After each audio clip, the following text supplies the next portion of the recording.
नमस्कार। ये हमारा अगला वीडियो क्लास 9th के लिए है, जिसमें हम आपको व्याकरण से अलंकार पढ़ा रहे थे और अलंकार में अलंकार की परिभाषा, अलंकार के भेद पर चर्चा हो चुकी थी और शब्दालंकार के भेद पर चर्चा कर रहे थे, जिसमें हमने आपको अनुप्रास अलंकार पढ़ा दिया था। आज दूसरा उसका भेद है यमक अलंकार, जिसको हम आपको पढ़ाने जा रहे हैं। सबसे पहले इसकी परिभाषा जानते हैं। यमक अलंकार की परिभाषा क्या है? तो परिभाषा हम लिखते हैं यमक अलंकार की कि काव्य में जहां पर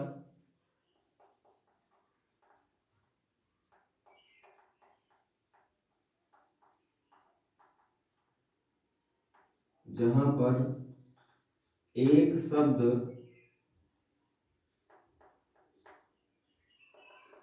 दो या दो से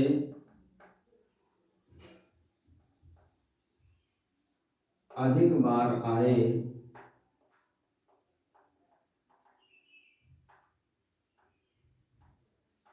परंतु उसका अर्थ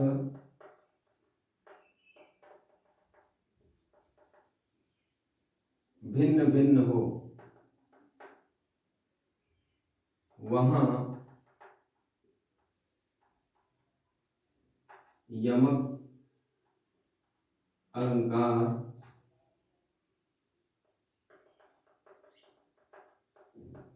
होता है।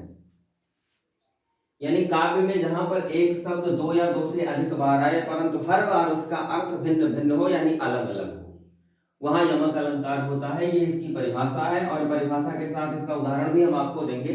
लेकिन एक चीज आप जानिए कि जब किसी काव्य में एक ही शब्द की आवृत्ति एक से अधिक बार हो या दो बार हो और हर शब्द की आवृत्ति जो हो वो अलग अलग अर्थ प्रकट करे, वहां पर यमक अलंकार होता है।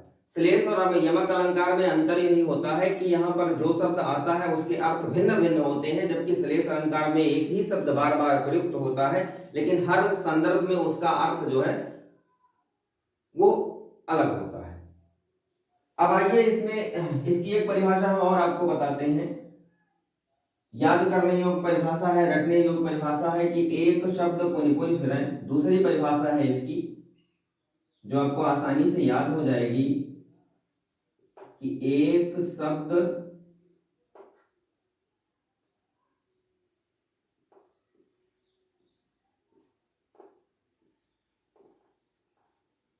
पुनि पुनि फिरें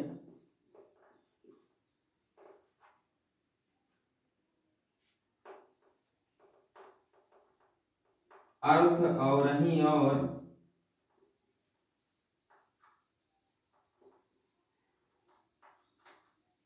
यमका अलंकार नहीं।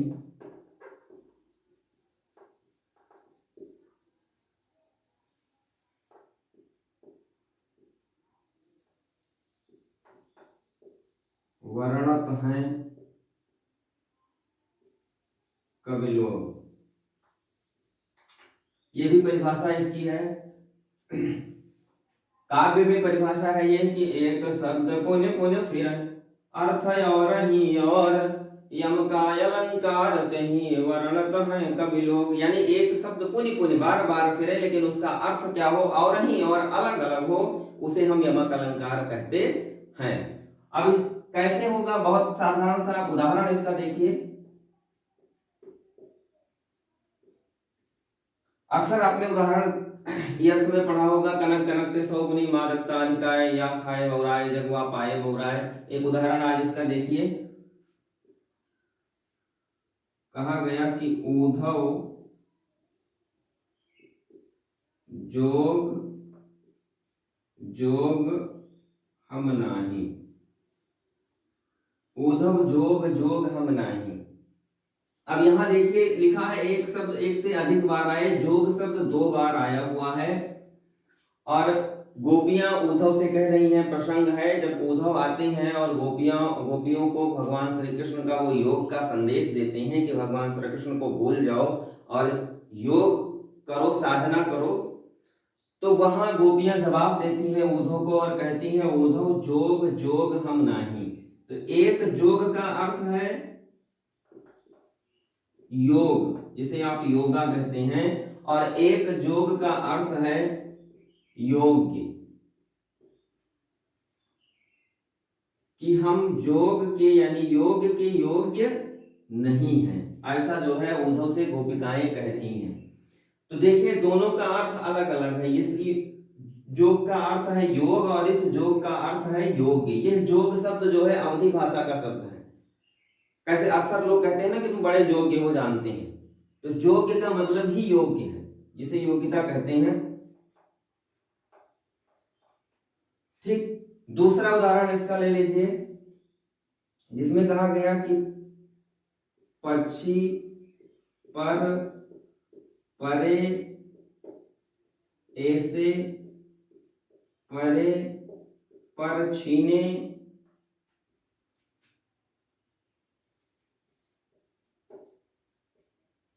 वीर, पक्षी पर परे ऐसे परे पर छीने वीर, तेरे बरछी ने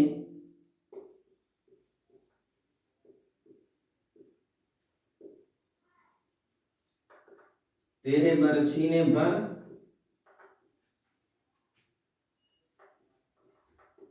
छीने हैं खलन के।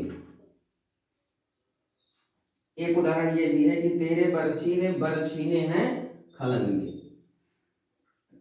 ये उदाहरण है जब वीर शिवाजी जो है युद्ध करते हैं, तो उस युद्ध के समय की जो भयावह स्थिति होती है, जो सैनिक घायल होते हैं और घायलावस्था में पड़े होते हैं, वहां का वर्णन कवि ने किया है कि पक्षी पर परे ऐसे परे पर छीने वीर, तेरे बर छीने हैं खलन के।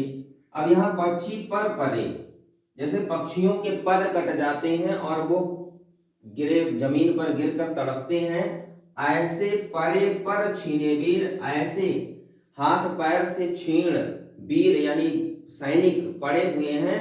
और फिर कहा तेरे बरछी ने, यहाँ एक शब्द आया बरछी, बरछी का मतलब होता था भाला, तेरे बरछी ने यानी तेरे भाले ने बर छीने हैं खलन के। इस बर छीने का मतलब है बल को छीन कर लिया है या बल छीन लिया है।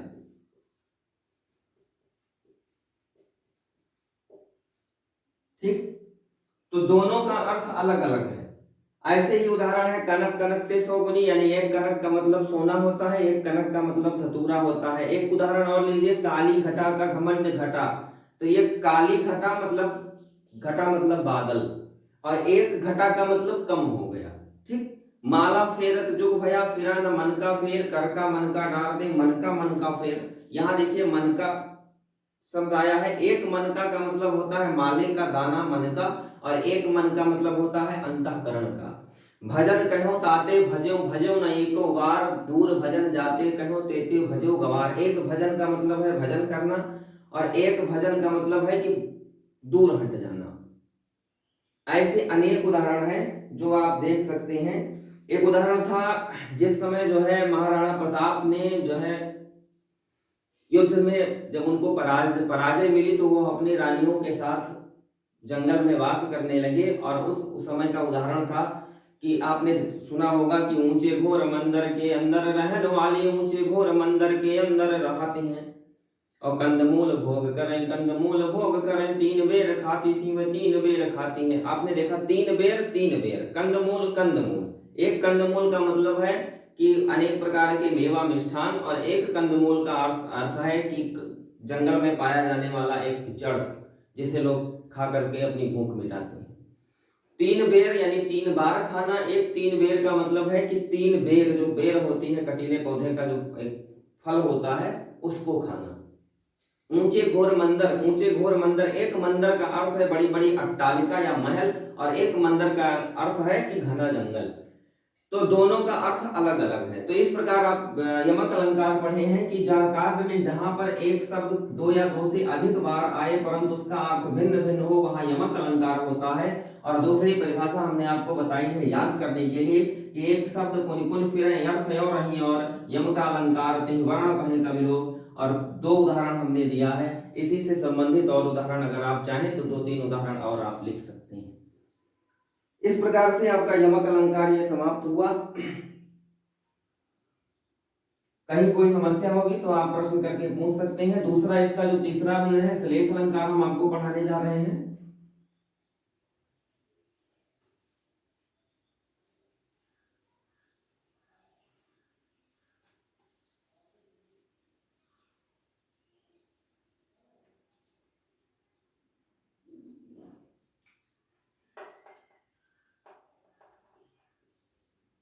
श्लेष अलंकार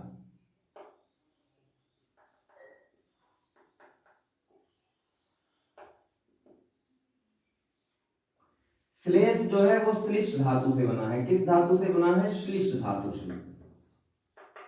श्लिष्ट धातु जो है, और इस धातु का मतलब, श्लिष्ट का मतलब होता है चिपकना।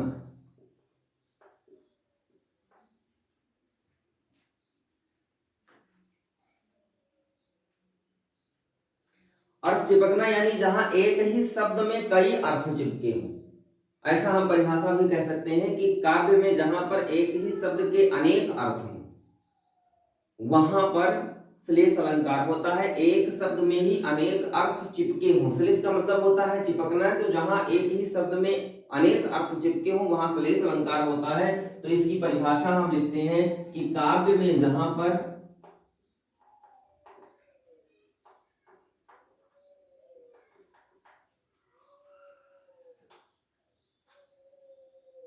एक शब्द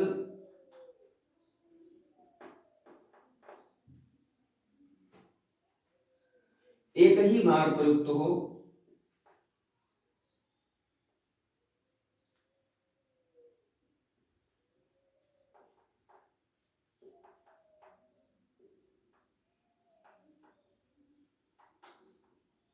परंतु उसका अर्थ भिन्न भिन्न हो,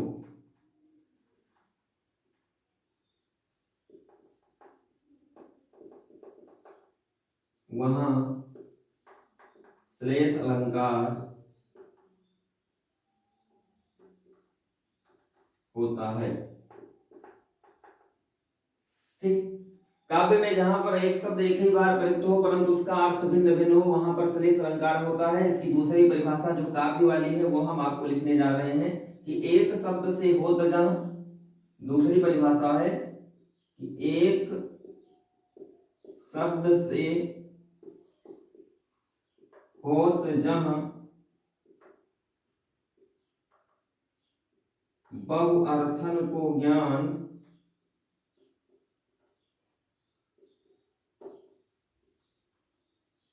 श्लेषालंकार तहि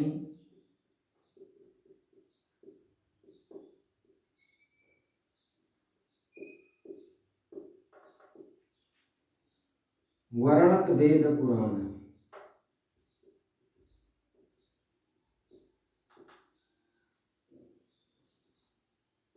ये दूसरी परिभाषा है कि एक शब्द से होत जहां बहुअर्थन को ज्ञान श्लेषालंकार तहि वर्णत वेद पुराण। यानी एक शब्द से जहां बहुत से अर्थों का ज्ञान हो वहां पर श्लेष अलंकार होता है। अक्सर उदाहरण हमने पढ़ा है, आपने भी पढ़ा होगा। एक उदाहरण हम स्पष्ट कर रहे हैं। आप लोग पढ़ते हैं रहीमन पानी राखिए बिन पानी सब सून, पानी गए न उबरे मोती मानुष चून। यहाँ एक उदाहरण हम दे रहे हैं, चरण धरत चिंता करत। चरण धरत चिंता करत चितवत चारम ओर,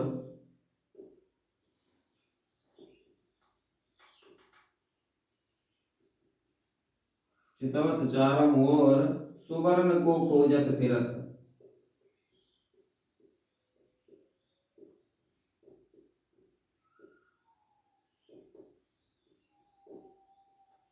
सुवर्ण को खोजत फिरत कवि व्यभिचारी चोर। ये उदाहरण है कि चरण धरत चिंता करत चितवत चारहु ओर सुवर्ण को खोजत फिरत कवि व्यभिचारी चोर। यहाँ सुवर्ण शब्द है जो कवि व्यभिचारी और चोर के लिए प्रयुक्त हुआ है, तो कवि के लिए जब यह सुबरन शब्द प्रयोग होगा तो सुंदर शब्द हो जाएगा। क्या हो जाएगा? सुंदर शब्द हो जाएगा।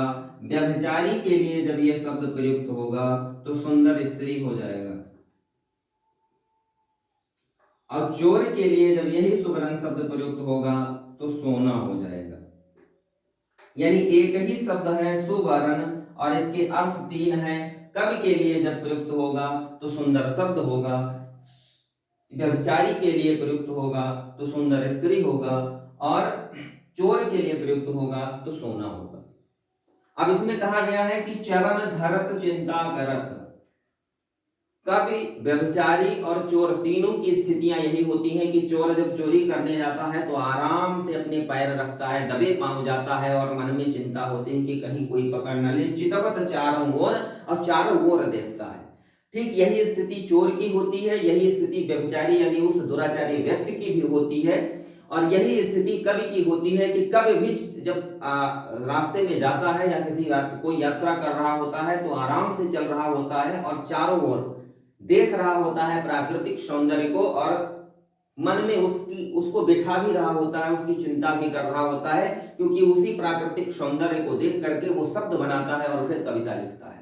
तो तीनों की स्थितियां एक ही होती हैं कि दबे पांव चलना, मन में चिंतित रहना और चारों ओर देखना कि कहीं कोई देख ना ले। ये चोर के लिए।